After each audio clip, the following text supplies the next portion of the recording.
रामलला विराजमान होने वाले हैं। हर तरफ हर्षोल्लास देखा जा रहा है और दूसरी ओर सुरक्षा व्यवस्था चाक चौबंद की गई है।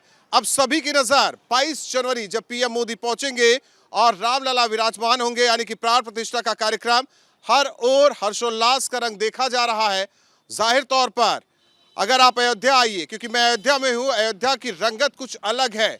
जो कहे कि 6 साल पहले जो तस्वीर नहीं थी, अब तस्वीर कितनी बदली है, जो पहले आया होगा और अब आए कितना फर्क महसूस वो करेगा, उससे बेहतर तरीके से कोई नहीं जान सकता। जिस तरह से लगातार विकास के काम किए जा रहे हैं, सनातन परंपरा को आगे बढ़ाया जा रहा है, उसकी हर एक झलक अब अयोध्या में दिखने लगी है।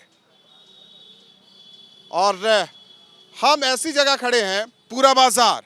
दरअसल अयोध्या का ये वो क्षेत्र है जहां कई 100 साल पहले एक प्रतिज्ञा ली गई थी और वो प्रतिज्ञा अब जाकर पूरी हुई है। क्या कुछ रहा वो समझेंगे, वो जानेंगे कि आखिर ऐसी कौन सी प्रतिज्ञा थी जो रामलला के विराजमान होने के बाद, यानी कि जब राम मंदिर का नींव रखा गया उसके बाद वो प्रतिज्ञा खत्म हुई। हमारे साथ पूरा बाजार के लोग हैं और गुरुप्रसाद सिंह जो कि अध्यक्ष सूर्यवंशी समाज के हैं, वो बताएंगे पूरी कहानी कि वो ऐसी कहानी क्या थी, वो प्रतिज्ञा क्या थी जो रामलला के मंदिर बनने के बाद ही अब जाकर खत्म हुई। 1526 में बाबर भारत आया और 2800 में अयोध्या आया। और अयोध्या जो भगवान राम का भव्य राम मंदिर था जन्मभूमि का, उसको तोड़ने का प्रयास किया। तो अयोध्या क्षेत्र के समस्त राजपूत और हिंदू जनता, लगभग 1.5 लाख लोग मिलकर के बाबर का सामना किए। लेकिन चूंकि उनके पास तोपखाना था, हम लोगों के पास, हिंदुस्तानियों के पास, राजपूतों के पास तलवार और भाले ही थे और बहुत भयंकर युद्ध हुई जिसमें 1.5 लाख से अधिक मारे गए। और उस भव्य राम मंदिर को बाबर ने तोड़ करके उस पर उसी ईंटे गारे से एक मस्जिद बनाई जिसका नाम बाबरी मस्जिद दिया गया। और तब से लगातार यहाँ के हिंदुओं ने 76 बार तुर्कों से युद्ध किया, 76 बार युद्ध किया, और जिसमें कम से कम 5 लाख हिंदू जनता मारी गई। और वो मस्जिद ज्यों का त्यों रहा और आज तक वो संघर्ष चलता रहा मस्जिद का। लेकिन ये मामला जब न्यायालय में गया और 550 वर्ष के बाद अब निर्णय हुआ कि नहीं, उसके अवशेषों जो खुदाई करके उसमें देखा गया कि उसमें तमाम टूटी फूटी खंडित मूर्तियां मिली मंदिर की। और उससे न्यायालय, सुप्रीम कोर्ट ने निर्णय कर दिया कि ये मंदिर तोड़ करके मस्जिद बनाई गई थी और हिंदुओं को ये मिला। और आज एक भव्य मंदिर सरकार की तरफ से और जनता की ओर से बन रहा है, जहाँ 22 जनवरी को मूर्ति का अनावरण होना है, मूर्ति स्थापित की जाएगी। अयोध्या में चारों तरफ हर्षोल्लास है। लेकिन प्रण क्या था जो टूटा? और जब मंदिर टूटा था तो यहाँ की, आप लोग का प्रण जो पगड़ी नहीं बांधेंगे और चमड़े का जूता नहीं पहनेंगे, छाता नहीं लेंगे, जब मंदिर टूटा था तो यहाँ के राजपूतों ने ये प्रण किया था कि जब तक रामलला को मुक्त नहीं करा लेंगे तब तक हम लोग विलासता की सारी वस्तुओं का त्याग करते हैं। हम कोमल सैया पर सोएंगे नहीं, पैर में जूता नहीं पहनेंगे, सिर में पगड़ी नहीं बांधेंगे। इस तरह सारी विलासता को त्याग करके और जंगली जीवन बिताएंगे, जंगल में रह करके। और लड़ते रहे, मुगलों से लड़ते रहे और उसका परिणाम आज हुआ। आज भगवान रामलला अपने मंदिर में स्थापित होंगे। पूरे अयोध्या वासियों के मन में और राजपूतों के विशेष करके बहुत हर्षोल्लास है, बहुत आनंदित है जनता यहाँ की। अब हमारा वो प्रण पूरा हो रहा है जो आज के 550 वर्ष पहले हम लोगों ने, हमारे पूर्वजों ने प्रण किया था कि हम विलासता की सभी वस्तुओं का त्याग करते हैं। क्या क्या प्रण था? प्रण था कि हम दाढ़ी मूंछ नहीं बनाएंगे, हम कोमल सैया पर नहीं सोएंगे, हम जंगल में रहकर कंदमूल फल खा करके और अपने आन बान शान की रक्षा करते रहेंगे। जब तक इन मुगलों से भारत को स्वतंत्र नहीं करा लेंगे तब तक हम सारी विलासता की वस्तुओं का त्याग करते हैं। पगड़ी नहीं बांधेंगे सर पर, जूता नहीं पहनेंगे, अच्छे भोजन नहीं करेंगे कंदमूल फल खाकर। और यही क्रिया चलती रही राजपूतों की, लड़ते रहे। 76 बार युद्ध हुआ बाबर से और अंत अकबर के समय तक लड़ते रह गए।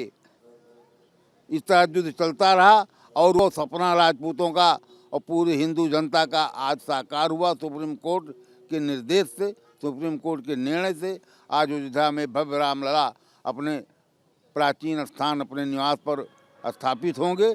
बड़ा हर्षोल्लास है, बड़ा आनंद है और पूरी अयोध्या का पूरा देश, पूरा जनमानस, पूरा हिंदू समाज एकदम हर्ष से भरा हुआ है। अयोध्या दुल्हन की तरह सजाई गई है और 22 जनवरी को रामलला की मूर्ति की प्राण प्रतिष्ठा होगी। हम सबको बड़ा आनंद है और पूरे हिंदू जनमानस को आनंद है।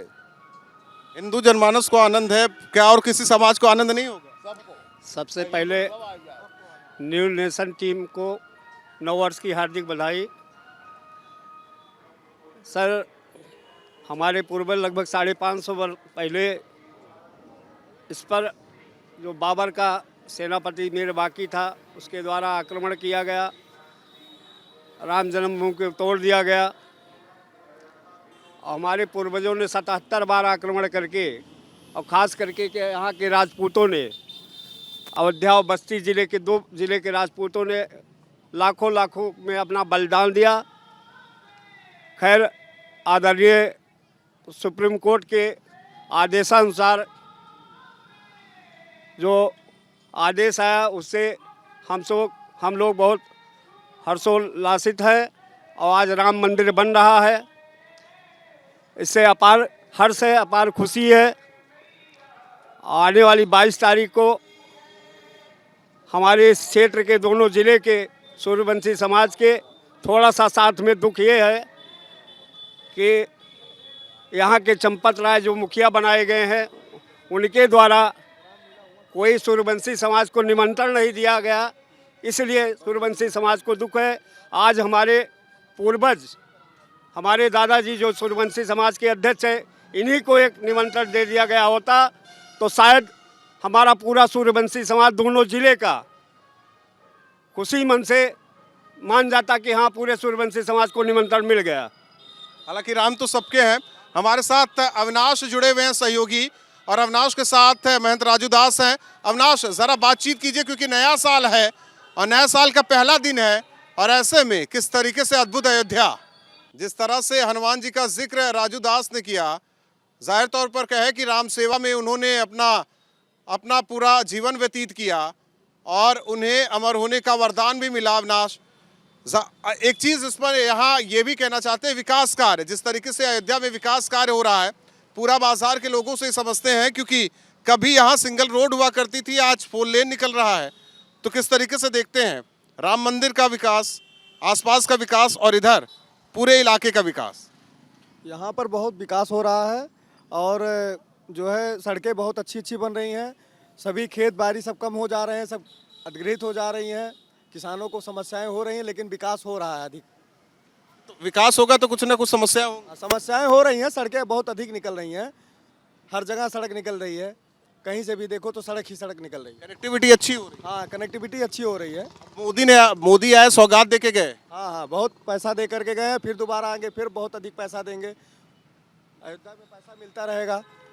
यहाँ पे विकास जो है, खेत वोत का दाम बहुत जमीन से आसमान हो गया। बाबूजी, आप क्या कहेंगे? आप तो कई सदी देख चुके हैं, कि दशक देख चुके हैं, हालांकि ये सदियों का प्रण आपका टूटा है, दशक देख चुके हैं। तो ऐसे में जो विकास कार्य हो रहे हैं राम मंदिर के अलावा, अयोध्या के अलावा, पूरे हम जिले की बात करें और आसपास के जिले की बात, ऐसा है, राम मंदिर निर्माण प्रक्रिया के साथ इस पूरे अयोध्या क्षेत्र का आर्थिक विकास भी बहुत तीव्र गति से हो रहा है, इतनी तीव्र गति से हो रहा है कि बड़े बड़े उद्योगपति यहाँ अपना उद्योग लगा रहे हैं और इस होटल बना रहे हैं और सब कल कारखाने बन रहे हैं बगल में।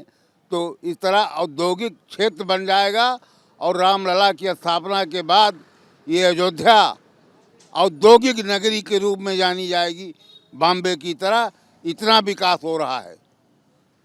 तो अविनाश, आपने सुना विकास की बातें की जा रही है। एक तरफ राजू दास जो भक्तों की बात कर रहे हैं, रामलला के दर्शन के लिए जो पहुंच रहे हैं उनकी बात कर रहे हैं, जो भीड़ बढ़ रही है उसकी बात कर रहे हैं। लेकिन हम पूरे अयोध्या की अगर बात की जाए, पूरे जिले की बात की जाए, तो किस तरीके से लगातार विकास का काम हो रहा है हर कोई आप तो बेहतर तरीके से समझ सकते हैं, क्योंकि लगातार आपका आना जाना अयोध्या रहा। अविनाश, धन्यवाद इस बातचीत के लिए, हमारे साथ जुड़ने के लिए, जानकारी देने के लिए। दर्शकों को मथुरा की तस्वीर दिखाते हैं जहां सीएम योगी पहुंचे हुए हैं मथुरा में, साथ में रक्षा मंत्री राजनाथ सिंह भी पहुंचे हुए। तो तस्वीरें मथुरा की, आज मथुरा दौरा सीएम योगी का और उनके साथ रक्षा मंत्री राजनाथ सिंह भी मौजूद है। दरअसल जिस तरीके से लगातार अगर देखा जाए तो आज नया साल, हालांकि नया साल पर गोरखपुर में ही सीएम रहे और अब वो मथुरा पहुंचे हुए हैं और नए साल की तस्वीर लगातार अयोध्या की भी दिखा रहे हैं। अब मथुरा की भी तस्वीर आप देखिए किस तरीके से सीएम योगी पहुंचे। हालांकि विकास काशी विश्वनाथ कॉरिडोर का, विकास वाराणसी का, विकास अब अयोध्या का, तो अब एक और तस्वीर आने वाले दिनों में दिखेगी। जिस तरीके से मथुरा के विकास को लेकर केंद्र सरकार और साथ ही साथ राज्य सरकार तत्पर है, वहां भी बांके बिहारी कॉरिडोर बनाने की योजना लगातार, वहां जिस तरीके से ब्रज मंडल परिषद बनाकर विकास कार्य कराए जा रहे हैं उसकी तस्वीर हर किसी ने देखी। ब्रज की होली को वैश्विक स्तर पर ले जाने की कोशिश सरकार की तरफ से की, हर साल तस्वीर वहां बदलती नजर आई। भक्तों को कोई दिक्कत ना हो उसे लेकर प्लानिंग की भी व्यवस्था की गई है, क्योंकि एक ऐसा क्षेत्र है जहां अगर देखा जाए वहां से राजस्थान, मध्य प्रदेश और उत्तर प्रदेश के लोग लगातार दर्शन पूजन के लिए पहुंचते हैं। तो ऐसे में और किस तरीके से और बेहतर विकास हो और क्या कुछ होने वाला सीएम योगी की तरफ से, ये भी देखना बेहद अहम होगा। रुकते कुछ पलों के लिए, खबरें लगातार जारी है।